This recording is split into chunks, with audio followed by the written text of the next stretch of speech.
जय भीम. आज आपण कालकथित राहुल लक्ष्मण दाभाळे यांचा 1 वर्षापूर्वी 16/3/2023 रोजी त्यांचं दुःखद निधन झालेलं होतं आणि त्यांचा आपण प्रथम स्मृती दिन आज दाभाळे परिवारामधून एकत्र येऊन त्यांचे वडील लक्ष्मण दाभाळे, आई विजयमाला, पत्नी उज्ज्वला आणि 2 मुलं गणेश, यशराज, तसेच दोन्ही भाऊ अजय आणि अमोल यांच्या उपस्थितीमध्ये आपण हा प्रथम स्मृती दिन साजरा करत आहोत. त्यासाठी विविध थरामधून आपले सर्व आपला मित्र परिवार दाभाळे परिवाराच्या या स्मृती दिनाच्या कार्यक्रमासाठी आपण सर्व एकत्र जमलेलो आहोत. आपण कार्यक्रम सुरू करत असताना उशीर झालेला आहे, 1 वाजून गेलेली आहे.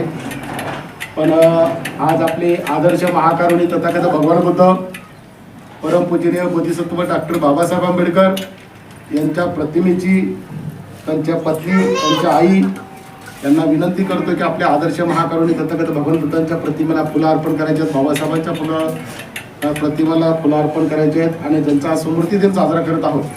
त्यांनाही फुलं अर्पण करून मेणबत्ती, अगरबत्ती या ठिकाणी प्रज्वलित करायची आहे. तर त्यांना आपल्या सर्वांच्या वतीने विनंती करूया. बाकीचे जे फुलं आहेत ते नंतर टाकतील.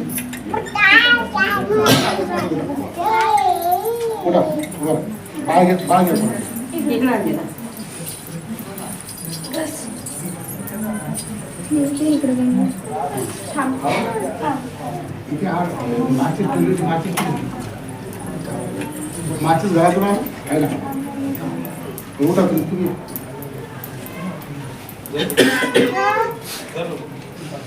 आज राहुल आपल्यामध्ये नाही आहेत, पण त्यांच्या पत्नी उज्ज्वलाताई आणि त्यांच्या आई विजयमाला, त्यांचे वडील या ठिकाणी उपस्थित आहेत. त्यांचे दोन्ही बंधू या ठिकाणी उपस्थित आहेत. फुलं अर्पण करा त्यांना, बाबासाहेबांना. त्यांना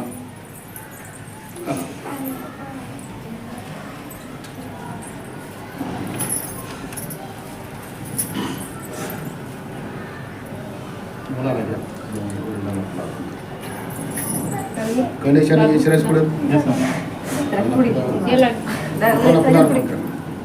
त्याला पण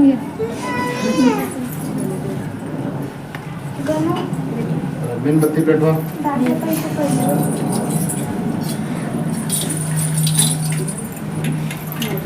अमोल पुढे या आणि वडिलांच्या हातामध्ये फुलं घ्या. ते फुलं त्यांच्या हातातून घ्या आणि काय अर्पण करा.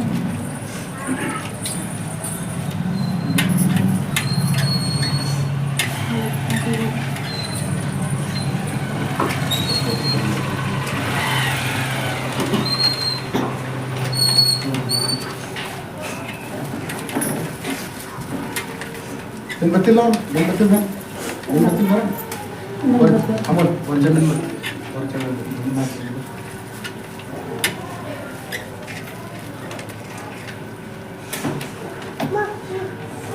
इकडे इकडे इकडे लाव.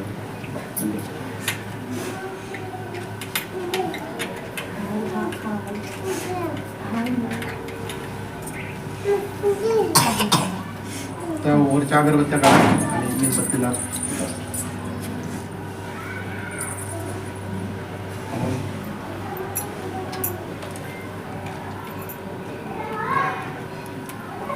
या. तुम्ही पुन्हा वगैरे या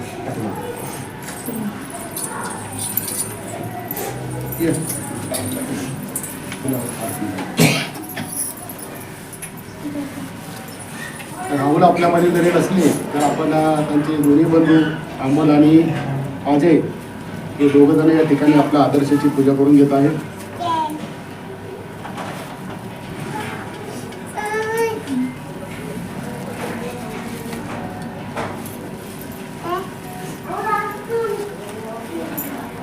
पंचांग प्रणाम करणार आहोत. घरच्या माणसांनी गुरुवार वाटायचे.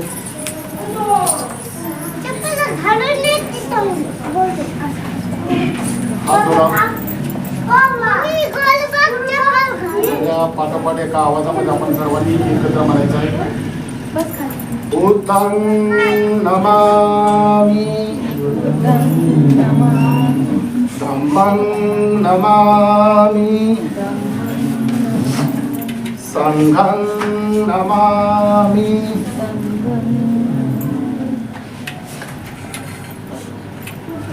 बसून.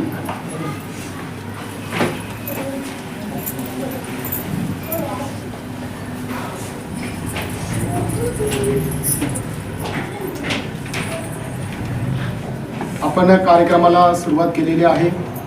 आपल्या आदर्शाची या ठिकाणी भगवंतांच्या मूर्तीची, डॉक्टर बाबासाहेब आंबेडकरांच्या प्रतिमेची आणि आज जगचा आपण स्मृती दिन साजरा करत आहोत. असे कालकथित राहुल यांना फुलं अर्पण केलेले आहेत. मेणबत्ती, अगरबत्ती बौद्ध धर्मामध्ये ज्या 3 वस्तू असतात त्या या ठिकाणी प्रज्वलित केलेल्या आहेत, अर्पण केलेल्या आहेत. पंचांग प्रणाम झालेला आहे आणि आपण विधीला सुरुवात करत आहोत. त्रिश्रम पैशील होणार आहे. त्रिश्रम पैशीलमध्ये नमो तसं भगवत राहतं 3 वेळेस म्हणायचं आहे. बुद्धं शरणं गच्छामि, धम्मं शरणं गच्छामि आणि संघं हे म्हणताना त्याला द्वितीयांपी जोडायचं आणि त्याला तृतीयांपी जोडायचं आहे. आणि पानाती पातापासून आपण नेहमी म्हणतो, पानाती पातापासून सूर्यामेर मध्यपर्यंत आपल्याला हे 5 शिलं आहेत ते एका पाठोपाठ आपल्याला म्हणायचं आहे. सोपं आहे पण आपण म्हणण्याचा प्रयत्न करायचा. हात जोडा.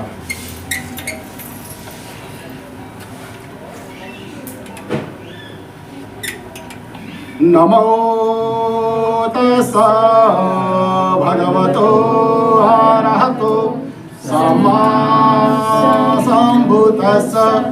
नमो तस्सा भगवतो अरहतो सम्मा सम्बुद्धस्स. नमो तस्सा भगवतो अरहतो सम्मा सम्बुद्धस्स. भूतं शरणं गच्छामि, धम्मं शरणं गच्छामि, संघं शरणं गच्छामि.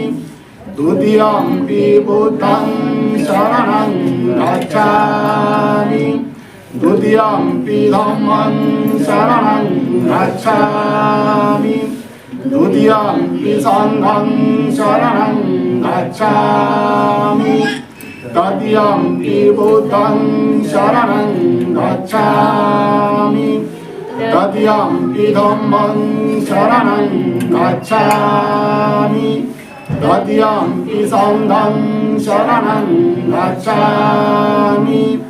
पाणातिपाता वेरमणि सिक्खापदं समादियामि. अदिन्नदाना वेरमणि सिक्खापदं समादियामि. कामेषु मिच्छाचारः वेरमणि सिक्खापदं समादियामि. मुसावादा वेरमणि सिक्खापदं समादियामि. सूरामेरय मज्जपमादठाना वेरमणि सिक्खापदं समादियामि. साधु साधु साधु.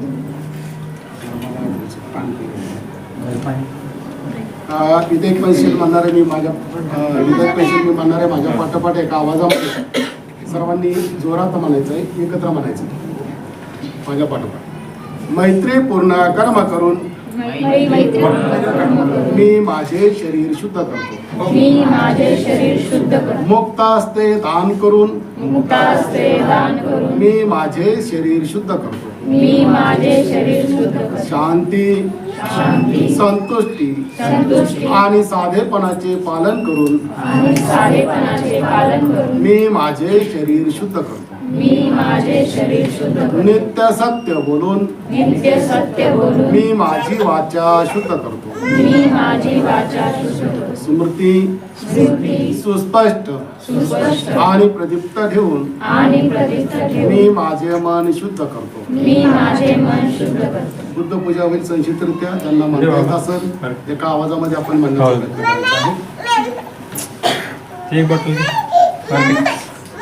वनगंधा गुणोपेतं एतं कुसुम संतती पूजयामि मुनिन्दस्य श्रीपाद सरोरुहे पूजेमि बुद्धं कुसुमेन नेन पूयेन मेतेन भामि मुखं कुवन्नामिरायति यथा हिरण्ये कायो तथा याति विलासभाव घनसारपदीपेन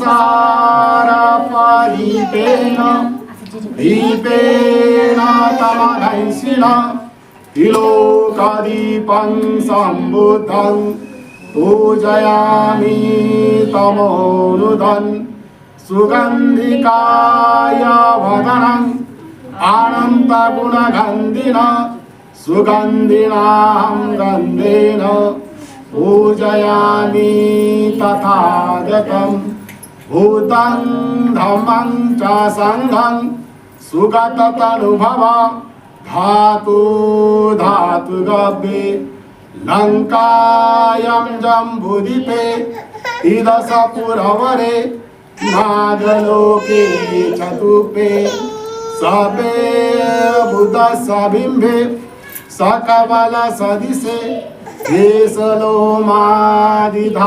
बन्धे सबे विबुद्धं रसवल तनुजं बोधिचैत्यं नमामि वन्दामि चैत्यं सपठानेषु पठितं शारीरिकधातु महाबोधि बुद्धरूपं सकलं सदा. एका ताटामध्ये तांब्यामध्ये पाणी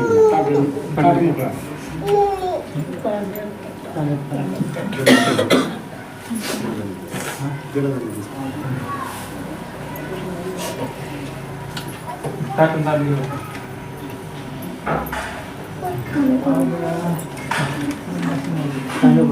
मी सलसुत्ताचं वाचन करणार आहे. सलसुत्ताचं वाचन करत असताना म्हणजे त्या कुटुंबामध्ये जेव्हा मनुष्य मरण पावलेलं असतं, मरण पावल्यानंतरच्या घरामध्ये दुःख झालेलं असतं. आपला राहुल 1 वर्ष झालेलं आहे आणि त्याचा प्रथम आपण स्मृती दिन साजरा करत आहोत. आणि आजच्या प्रसंगाला आपण सलसुत्ताचं वाचन केलं जावं. त्या वातावरणामध्ये आपण जीवन जगत असताना राहत असताना जे दुःख असतं ते प्रत्येक दिवसाप्रमाणे जोपर्यंत जीवात जीव आहे तोपर्यंत ढाबळे परिवारामध्ये साहजिकच दुःख झालेलं आहे. त्या दुःखाला बाहेर पडण्यासाठी भगवान बुद्धाने जे सलसुत्त सांगितलेलं आहे त्या सलसुत्ताच्या माध्यमातून ती शिकवण आपण समजून घेणार आहोत. कशा पद्धतीने आपल्याला भगवान बुद्धाने सांगितलं की त्या दुःखातून आपल्याला बाहेर पडायचं आहे, कशा पद्धतीने आपल्याला जीवन जगायचं आहे ते सलसुत्ताच्या माध्यमातून सांगितलेलं आहे. त्याचं मी मराठीमध्ये वाचन करणार आहे. आपण शांतपणे ग्रंथशील आपण राहून आपल्याला ऐकायचं आहे.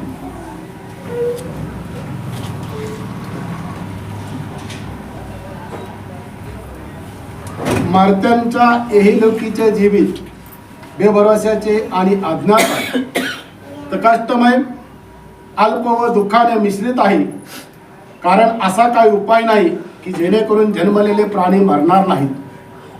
म्हातारे होऊन तरी ते मरणारच. कारण हा प्राण्यांचा स्वभाव आहे. पिकल्यांना फळांना जसे सकाळी खाली पडण्याचे भय तसे जन्मल्यांना मरताना नेहमीच मरणाचे भय असते. कुंभाराने केलेल्या मातीचे जसे फुटण्यात परावसन होते तसे मर्त्यांच्या मृत्यूमध्ये परावसन होते. लहान व मोठे, मूर्ख आणि पंडित हे सर्व मृत्यूपरायण आहेत. आप्त पाहत असताना व अनेक प्रकारे शोक करीत असताना मर्त्यांपैकी प्रत्येकजण बद्ध गायीप्रमाणे नेला जातो. जऱ्याने हा लोक गाय झालेला आहे म्हणून शहाणे शोक करीत नसतात. ज्याचा आलेला किंवा गेलेला मार्ग तुम्हाला ठाऊक नाही व ज्याचे दोन्ही अंत दिसत नाही अशाविषयी शोक करतात. पण रडण्याने त्यांच्या चित्ताला शांती मिळत नाही. उलट दुःख वाढते व शरीरावर वाईट परिणाम होतो. तो निस्तेज आणि कृश होतो. म्हणून मेलेल्यांची आठवण काढीत आता मला मिळणे कठीण असे जाणून शोक सोडून द्यावा. जसे पेटलेले घर पाण्याने जुवावे त्याप्रमाणे धैर्यवान सुज्ञ आणि पंडित कुशल माणसाने उत्पन्न झालेला वारा जसा कापसाला उडतो तदंत हा शोक नाहीसा करावा. अशी इच्छा धरणाराने जो अनासक्त आहे तो चित्ताची शांती मिळवून सर्व शोकावर अतिक्रमण करून शोकरहित होतो आणि महापरिनिर्वाण पावतो. सर्वांनी हात जोडून म्हणायचं माझ्या बरोबर साधू साधू साधू. आता त्यांच्या प्रसंगाला आपण गेल्या घरी दिली त्यांच्या कुटुंबासोबत सगळ्यांनी साखळी पद्धतीने आपण एकमेकाला आपण हात लावू ना. सबे संकरानिच्छति यदा पर्याय पसति अतनि विनदन्ति दुःखे एष मग विशुद्धिया इदन्नो न्यातिनङ्गो होन्तु सुखिता होन्तु न्यात्यो इदन्नो न्यातिनङ्गो होन्तु सुखिता होन्तु न्यात्यो इदन्नो न्यातिनङ्गो होन्तु सुखिता होन्तु न्यात्यो. कोणीतरी एक जणांनी व्यवस्थित म्हणतो नंतर ते पाणी झाडाला टाकायचं टाकता टाकलं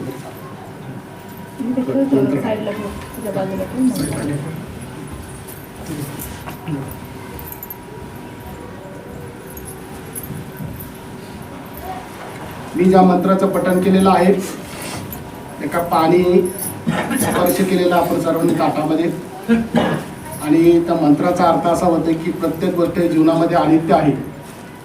जो आपल्या डोळ्याने पाहत असतो त्याला चित्त कुठेही विचलित करत नाही असा त्याचा अर्थ होतोय. म्हणून आपण पाणी हे निर्मळ असतं स्वच्छ असतं. त्यांचं जीवन असं स्वच्छ निर्मळ मनाने आज जरी ते आपल्यामध्ये नसतील तर त्याच्या कुटुंबाने तशा पद्धतीने तो आदर्श घ्यायचा आणि तशा पद्धतीने जी भगवान बुद्धांची शिकवण आहे बाबासाहेबांची जी शिकवण आहे ते निश्चितपणे त्याचं अनुसरण त्यांच्या कुटुंबामध्ये घरामध्ये करण्याचा प्रयत्न करतील आणि खऱ्या अर्थानं आज राहुलला श्रद्धांजली अर्पण केल्यासारखं होईल. तर आजच्या प्रसंगाला आपण कार्यक्रम पुढे घेत असताना काही मान्यवर या ठिकाणी श्रद्धांजलीच्या माध्यमातून इथं एकत्र जमलेले आहेत. उशीर झालेला आहे आणि उशीर जरी झालेला असेल तर मी काही नावं घेणार आहेत. त्यांना विनंती करूया आपण या ठिकाणी यायचं आणि आपली 2 मिनिटांमध्ये आपली श्रद्धांजली या ठिकाणी अर्पण करायची आहे. मी दिलीप यांना विनंती करतो की आपण या ठिकाणी यायचं आहे आणि श्रद्धांजली आजच्या प्रसंगाला आजचा प्रथम समूर्ती दिन आहे त्या निमित्त आपण अर्पण करायचे आहे.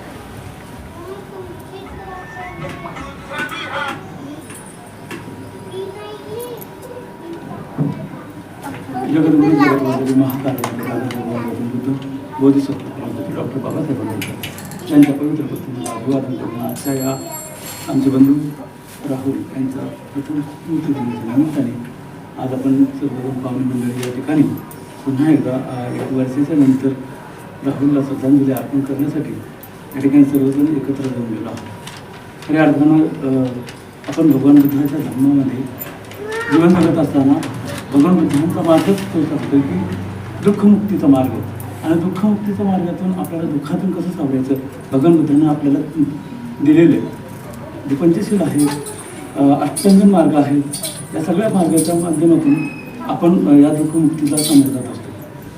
खऱ्या अर्थानं पाहिल्याच्या नंतर ढमाळे परिवारामध्ये त्यांचं हा जे कुटुंब आहे ते पिंपरी चिंचवड शहरामध्ये या ठिकाणी वास्तव करत असताना राहुल, अमोल आणि अजय यांनी आत्तापर्यंत या खेळामध्ये आईच्या खांद्याला खांदा लावून संघर्ष करत जीवन जगत असताना वडिलांच्या अशी परिस्थिती असताना देखील राहुलने तर मला असं वाटतं की अमोलपेक्षा म्हणजे नाही वरच्या स्थानावर असायचा आणि सतत काबडकष्ट करत असायचा आणि काबडकष्ट करून या कुटुंबाला कुठेही कमतरता भागणार नाही असं काम करत असताना परंतु जीवन हा पाण्याच्या बुडबुड्यासारखं आहे आणि त्या पाण्याच्या बुडबुडा ज्या टायमाला पाण्यात विघळतो आणि त्या पाण्याच्या विघळल्यानंतर तो बुडबुडा आपल्याला संपून जातो त्याच पद्धतीने राहुलवर एक काळाने घाव घातला आणि ते आजाराचा सामना करत असताना त्यांचं दुर्दैवी निधन झालं आणि ते जवळ आपल्याला 1 वर्ष झालेलं. मी आधीच या ठिकाणी माझ्या व्यावहारिक परिवाराच्या कुटुंबाच्या वतीने या ठिकाणी राहुलला श्रद्धांजली अर्पण करतो आणि या ठिकाणी थांबतो. दिलीप दहाडे हे पत्रकार आहेत, अमोलचे मित्र आहेत, सहकारी असल्यामुळं ते या ठिकाणी आलेले होते कार्यक्रमासाठी. त्यानंतर दादाराव यांना मी विनंती करतो की आपण या ठिकाणी श्रद्धांजली अर्पण करायची आहे. 2 शब्द या ठिकाणी व्यक्त करायचे. बाहेर आवाज जातो का नाही? येतो का तुमच्यापर्यंत? आवाज तुमचा नाही येत का? नाही. तर इथं येतो ना सगळ्यांना?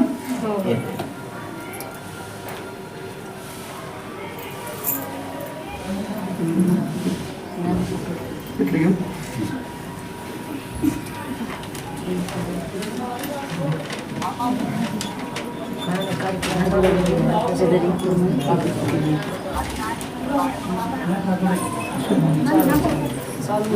प्रथम बुद्धांच्या चरणी घेऊन डॉक्टर बाबासाहेब आंबेडकरांना अभिवादन करतो. आणि आज कालवड झालेले राहुल नंबाळे यांना 1 वर्ष झालं. त्यांच्या स्मृती दिनाच्या निमित्ताने आपण सर्व या ठिकाणी उपस्थित आहात. माणसाला यायचं आणि जायचं हे चक्र अनंत कालापासून सुरू आहे आणि हे सुरू असतानाच राहुल ज्या टायमाला आजारी होता त्या टायमाला आम्ही अधूनमधून त्यांना भेटायला जायचो. आमचे मित्र अमोलनी सांगितलं भावाचा आहे भावाचा आहे, परंतु ही जी ईश्वरी सत्ता आहे, ही जी लीला आहे, ह्या होणाऱ्या गोष्टी आहेत. परंतु एकच दुःख जास्त वाटतं की राहुलला अल्पायुष्य मिळालं. जर समजा त्याला जास्त आयुष्य असतं तर कुटुंबामध्ये सुख समाधान सर्व काही लागलं असतं. परंतु मोठं दुःख होण्याचं कारण काय की हा कमी वयामध्ये राहुल आपल्यामधून 1 वर्षापूर्वी निघून गेला आणि जात असतानाच अनंत दुःख त्या राहुलला त्यावेळेस झालेलं होतं, आम्ही बघत होतो. परंतु त्यापुढे आपली काही सत्ता नाही. ज्याचं होतं त्याने नेलं, परंतु अर्ध्यावरती हा डाव मोडला, त्याचं मुख्य वाईट वाटतं. मी आजच्या या प्रथम स्मृती दिनाच्या निमित्ताने राहुलला भावपूर्ण श्रद्धांजली वाहतो. पिंपरी चिंचवड पत्रकार संघ महासंघाच्या वतीने या राहुलला लीन होऊन त्याला भावपूर्ण श्रद्धांजली वाहतो आणि थांबतो. धन्यवाद.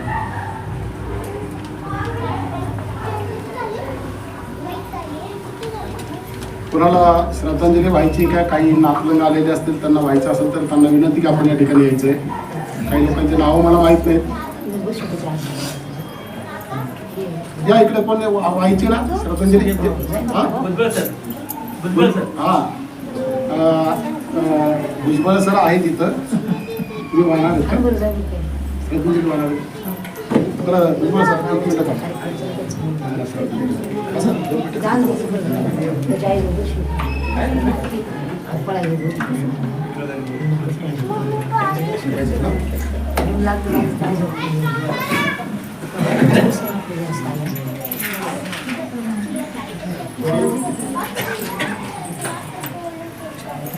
श्रद्धांजली वाहणार होते काय झालं?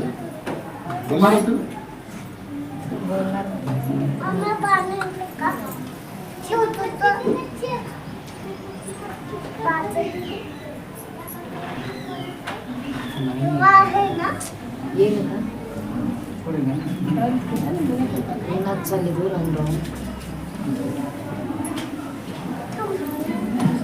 सर्वप्रथम सर्व महापुरुषांना विनम्र अभिवादन.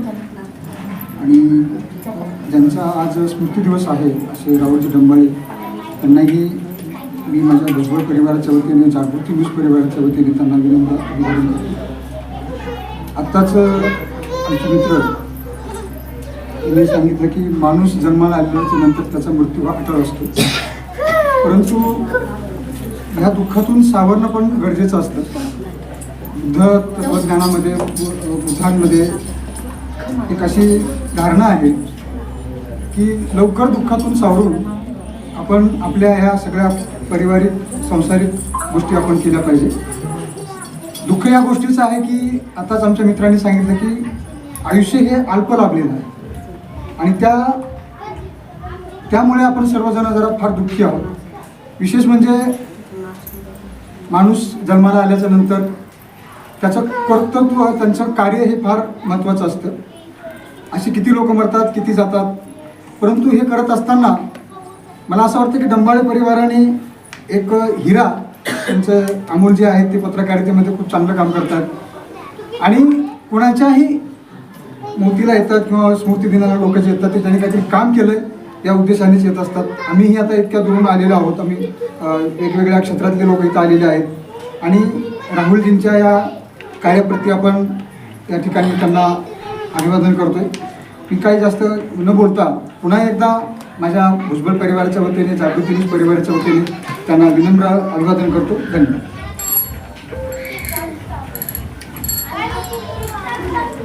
कुणाला व्हायची श्रद्धांजली. हे जे तिघ जण जे आता आले होते हे पत्रकार आहेत. अमोलशी त्यांचं जवळचा संबंध आहे.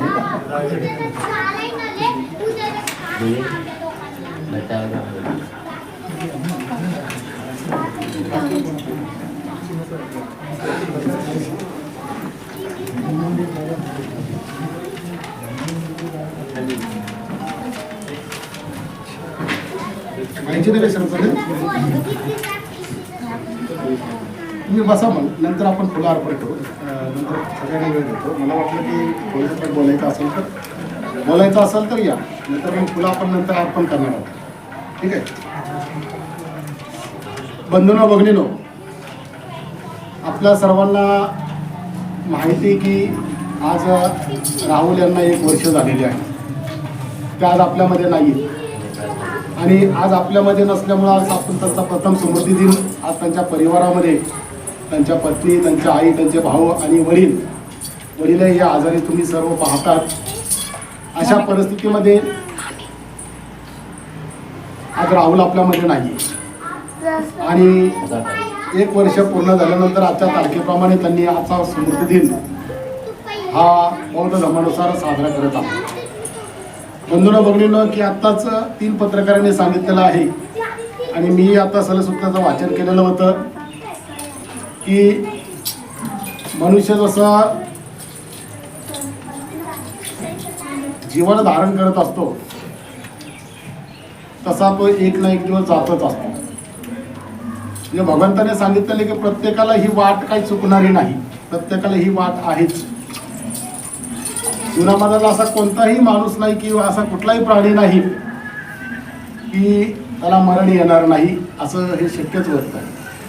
भगवान बुद्धाने सांगितलं की जीवनामध्ये प्रत्येक गोष्टीची आपण गॅरंटी देऊ शकतो, परंतु मरणाची आपल्याला गॅरंटी देता येते. म्हणून तो लहान असो किंवा मोठा असो, प्रत्येकाला ह्या वाटेवर आपल्याला प्रत्येकाला जायचं असते आणि जात असताना फक्त जे काय आपल्याला जीवन मिळालेलं असतं, ज्या आईबापाने आपल्याला जन्म दिलेला असतो, तर तो जन्म दिल्यानंतर आपण कशा पद्धतीने जगलं पाहिजे, कशा पद्धतीने वागलं पाहिजे, कशा पद्धतीने आपण राहिलं पाहिजे आपल्या नात्यागोत्यामध्ये, त्यावर हा मृत्यू काय असतो अवलंबून असतो. म्हणून बंधूंनो भगिनींनो, की आज जरी आपल्यामध्ये राहुल नसला तर आत्ता सांगितलेलं आहे माझ्या मित्रांनी की तो अतिशय कष्टाळू होता, प्रामाणिक होता. मी सुद्धा त्यांना हॉस्पिटलमध्ये अनेक वेळेस त्यांना जाऊन भेटलेलो आहे. परंतु शेवटी व्याधी ही प्रत्येकाला येतच असते. प्रत्येकाला व्याधीने, आजारपणाने ही गोष्ट आज राहुलला घेऊन गेलेली आहे. बंधूंनो भगिनींनो, डॉक्टर बाबासाहेब आंबेडकरांनी एक गोष्ट सांगितलेली होती की जेव्हा आपण धर्मांतर आपण केलेलं होतं आणि जेव्हा आपण बौद्ध झालेलो होतो, त्यावेळेस आपण धर्मांतर बाबासाहेबांनी कधी केलेलं होतं धर्मांतर तुम्ही सांगेल का कधी केलं होतं धर्मांतर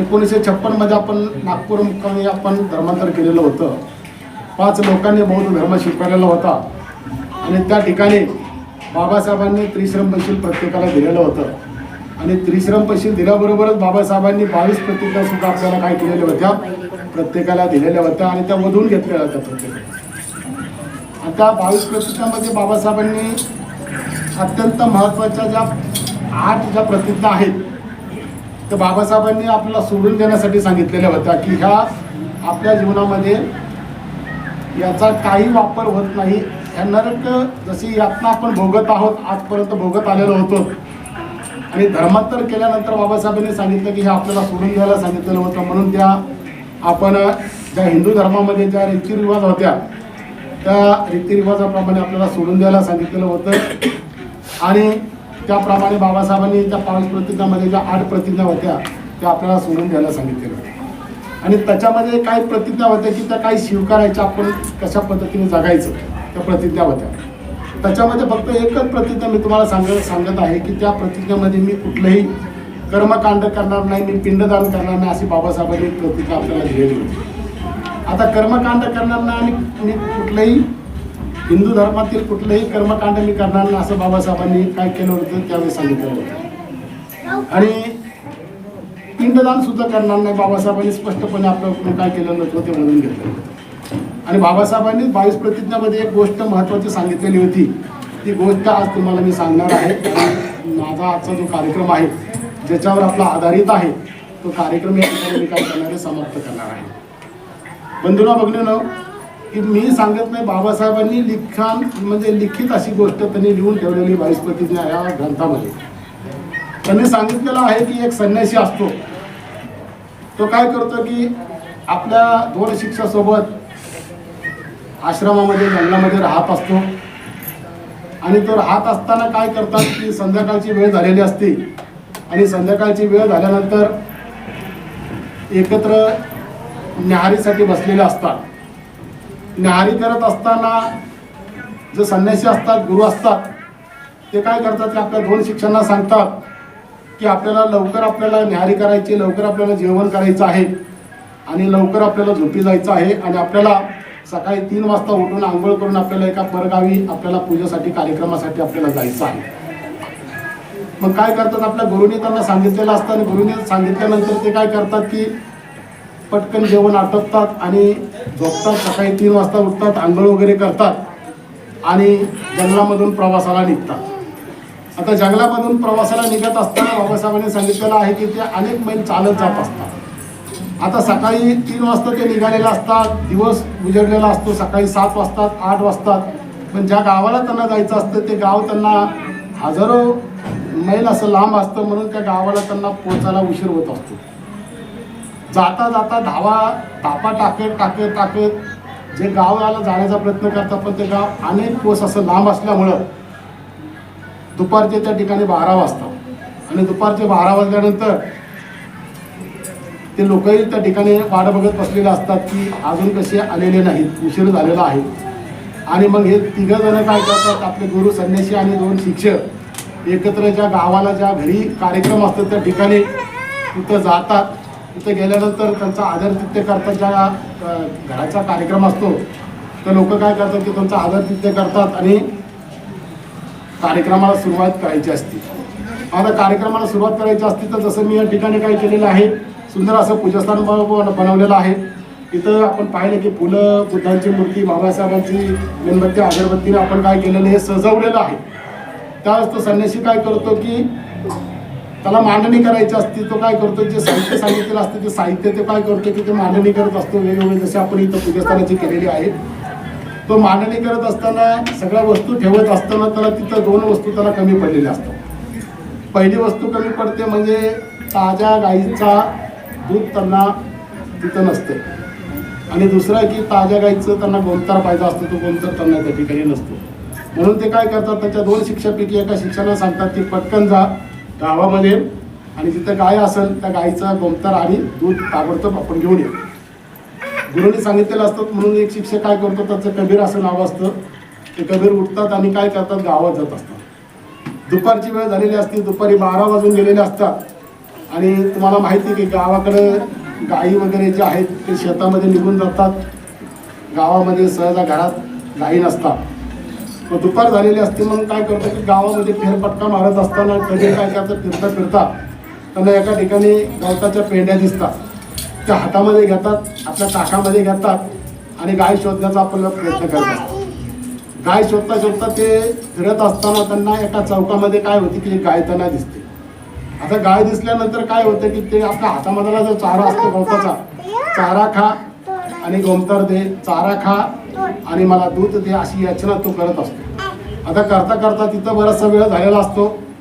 बरेचसे लोक, जसं मी आज तुम्हाला या ठिकाणी प्रवचन आपण ऐकत आहोत, कार्यक्रम आपण ऐकत आहोत आणि ग्रहणशीलतेने माझ्याकडे कौतिकतेने बघत असतात. तशाच पद्धतीने तो कबीर काय करतो की कृती करत असतो की हातातले जे काही पेंड्या असतात तो गाईला चारण्याचा प्रयत्न करतो आणि गाईला चारण्याचा प्रयत्न केल्यानंतर तो याचना करतो की मला दूध दे आणि मला गोमतार दे. बरेचसे लोक असे जमलेले असतात, 100 लोक जमलेले असतात की नेमकं काय चाललेलं असतं. आता लाल वस्त्र धारण केलेला जो संन्यासी असतो त्या कौतुकाने लोकांना असं वाटतं की बाबा ही गाय नेमकं करतोय काय म्हणून कौतुकाने तो बघत असतात. बंधूंना बघणं की जे गाय त्या गायीला चारा घालण्याचा प्रयत्न करत असतात ती गाय मृत्यू मेलेली असते. ती मेलेली असते आणि तिला काय करत असतो की हा हातातल्या ज्या पेंड्या असतात तो घेतो आणि तिला चारण्याचा प्रयत्न करत असतो आणि चारण्याचा प्रयत्न करत असताना याचना करतो की मला दूध द्या आणि मला गणता. आता बरेचसे लोक कौतुकाने बघतात की नेमकं काय करतो हा संन्यासी, त्या गायीला जिवंत करतोय का म्हणून कौतुकाने काय करतात तिथे बघण्याचा प्रयत्न करतात. परंतु बंधूंना बघून ती गाय मरण पावलेली असती आणि इकडे बरेचसा उशीर झालेला असतो. म्हणून गुरु काय करतो की दुसऱ्या शिष्याला घेतो आणि दुसऱ्या शिष्याला सांगतो की जा कबीर कुठे आहेत त्यांना ताबडतोब तिथे घेऊन येतो. म्हणून दुसरा शिष्य जातो आणि शोधता शोधता त्यांना एका चौकामध्ये त्या ठिकाणी बरेचसे लोक जमा झालेले असतात आणि त्या ठिकाणी गाय ही मरण पावलेली असते आणि गायी पुढे तो काय करतो, चारा घालण्याचा प्रयत्न करत असतो. आता चारा घालण्याचा आणि तो याचना करण्याचा प्रयत्न करतो. त्यांना आश्चर्य वाटतं की गाय ही मरण पावलेली असती आणि तिला चारा घालण्याचा प्रयत्न, चारा चारण्याचा प्रयत्न करतो आणि मला दूध द्या आणि मला गोमकार द्या असं याचना करण्याचा प्रयत्न करतो. म्हणून त्याला उचलतो आणि आपल्या गुरुकडे घेऊन जातो. आता गुरुकडे घेऊन गेल्यानंतर गुरु काय करतो की गुरुला घडलेली हकीकत दुसरा शिष्य काय करतो त्यांना सांगतो की गुरुजी गाय ही मरण पावलेली असते आणि तिला चारा घालण्याचा प्रयत्न करतो आणि याचना करतो की मला दूध द्या आणि मला गोमता. एकतर पहिल्याच कार्यक्रमाला उशीर झालेला असतो आणि उशीर झाल्यामुळे काय होतं की तो एक गुरु जे असतात ते संतापलेले असतात. त्यांना राग येतो, क्रोध येतो आणि क्रोध आल्यानंतर पटकन ते उभा राहतात आणि म्हणतात की मूर्खा, तुला हे कसं कळत नाही की जी गाय मरण पावलेली असती ती गाय चारा खाऊ शकत नाही, जी गाय मरण पावलेली असती ती दूध देऊ शकत नाही, जी गाय मरण पावलेली असती ती गोमतर देऊ शकत नाही आणि त्या गायीला तू काय करतो, याचना करण्याचा प्रयत्न, तिला चारा घालण्याचा प्रयत्न करतो. तुझ्यासारखा मूर्ख कोणी आहे का? आणि मग शांतपणे तो संत कबीर काय करतो की त्याला माहिती की आपली गुरुजी संतापलेले आहेत, रागाने बरबरलेले आहेत. मग तो काय करतो की शांतपणे ते उभा राहतो आणि गुरुजींना शांतपणे काय करतो की उत्तर देण्याचा प्रयत्न करतो. गुरुजींना सांगतो की जी गाय मरण पावलेली आहे ती गाय आपल्याला दूध देऊ शकत नाही, जी गाय मरण पावलेली आहे ती आपल्याला गोमतार देऊ शकत नाही. तर बंधूंना बघून बाबासाहेबांनी हीच गोष्ट काय झालेली तर या गोष्टीतून एकच सांगितलेलं आहे की जी गाय आपल्याला चारा देऊ शकत नाही, जी गाय आपल्याला दूध देऊ शकत नाही, गोमतार देऊ शकत नाही. तर बंधूंना बघून की मनुष्य मरण पावल्यानंतर भगवान बुद्धाने सांगितले की पुन्हा त्याचा जन्म नाही.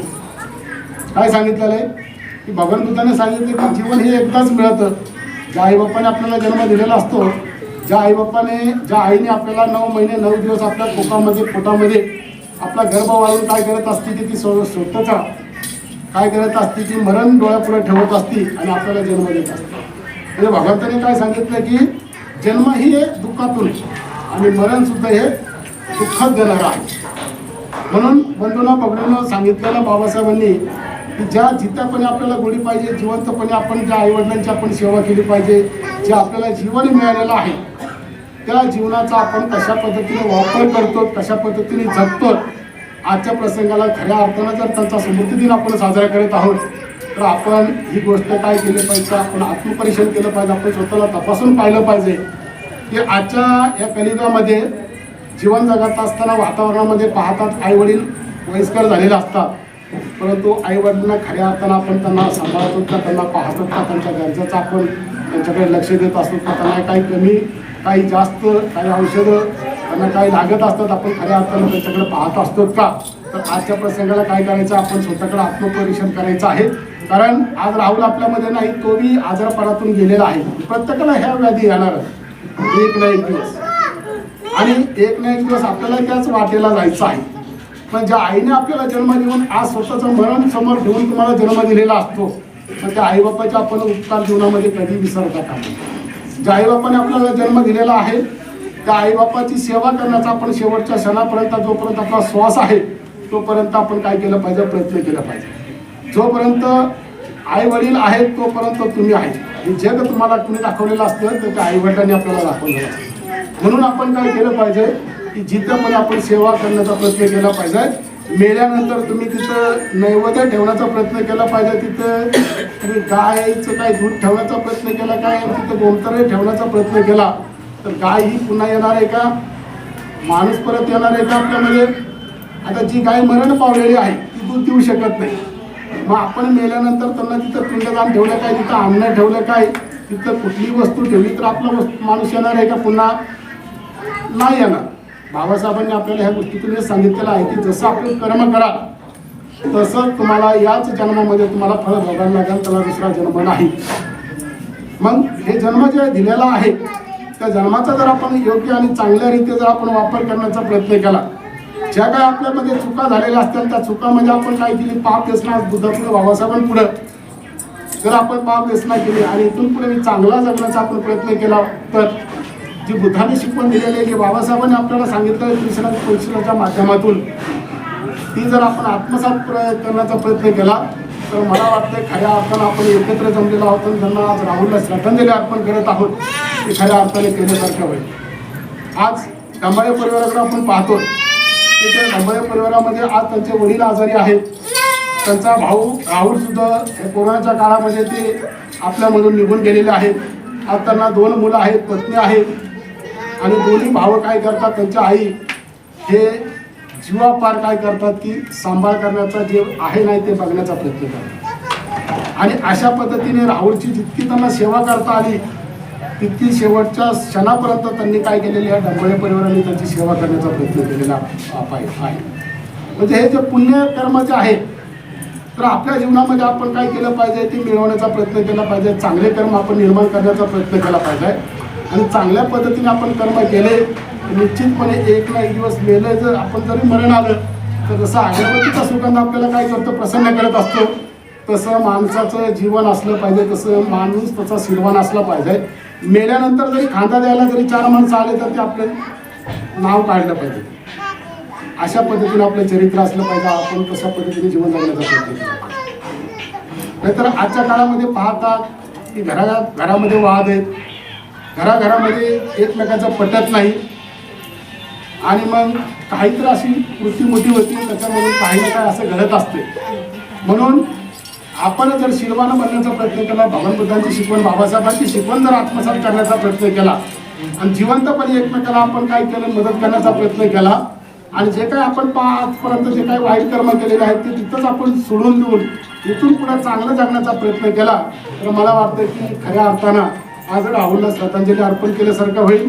आज मी दोन्ही भावांना त्यांच्या विनंती करतो, अमोलला आणि अजयला मी, की बाबा जोपर्यंत त्यांची पत्नी आहे म्हणजे तुमची भाऊजाई राहुलची पत्नी आहे, वडील जे आज आजारी आहेत तर निश्चितपणे तुम्ही आजही सेवा करतात आणि पुढेही शेवटच्या क्षणापर्यंत जोपर्यंत तुम्हाला श्वास तुमच्यामध्ये आहे तोपर्यंत त्यांच्याकडे लक्ष द्यायचं आहे, बघायचं आहे, काय कमी जास्त आहे ते खऱ्या अर्थानं पाहायचं आहे. आणि निश्चितपणे जे दुःख तुम्हाला झालेलं आहे त्या दुःखाला आपण कवटाळून न बसता त्याच्यातून बाहेर पडायचं आहे आणि जिवंतपणे जी आपण सेवा केलेली आहे तेच खऱ्या अर्थानं आपल्यामध्ये काय पुण्य निर्माण करण्याचा प्रयत्न करावा ही आशा आजच्या प्रसंगाला मी व्यक्त करतो.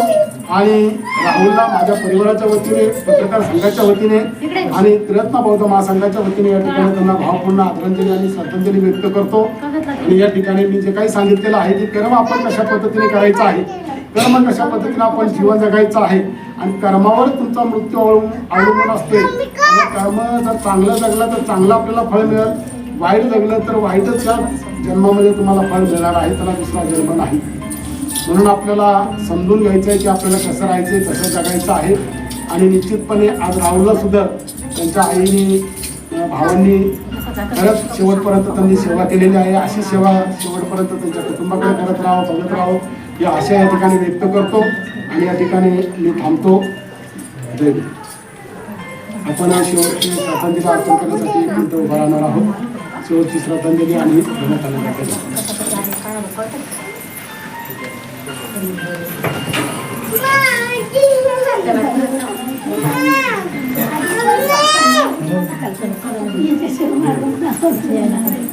शांत सगळे डोळ सगळ्यांनी शांतपणे उभा राहा.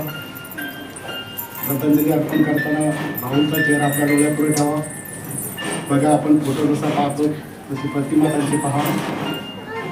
आपल्यामध्ये नाही, 1 वर्षापूर्वी त्यांना आपण आग्रह दिलेला आहे तसं मलाही कोणी देणार आहे. मी कसं जगतो हे पहा स्वतःकडं. वाईट त्यागा, अभ्यास न करा आणि इथून पुढे चांगलं मी बुद्धधर्माच्या आचरणाप्रमाणे जीवन जगायला अशी प्रतिज्ञा या ठिकाणी करा. हीच काही अर्थानं त्यांना श्रद्धांजली अर्पण केली जाते.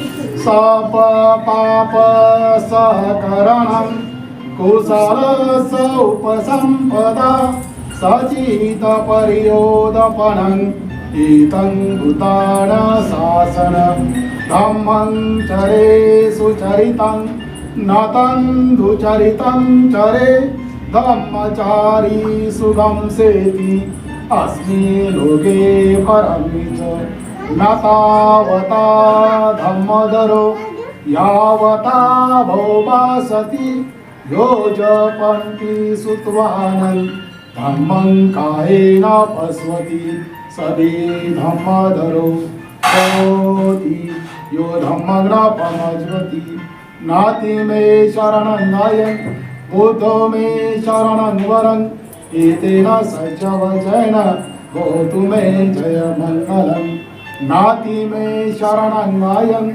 धम्मो मे शरणं वरं एतेन सज्जवचन भवतु मे जय मङ्गलम् नाति मे शरणं वायं संघो मे शरणं वरं एतेन सज्जवचन भवतु मे जय मङ्गलम् नमो बुद्धाय नमो धम्माय नमो संघाय साधु साधु साधु. हा कार्यक्रम संपला असं मी जाहीर करतो. जय भीम सर्वांना. आता फुलं ठेवलेले फुलं अर्पण करा, दर्शन घ्या.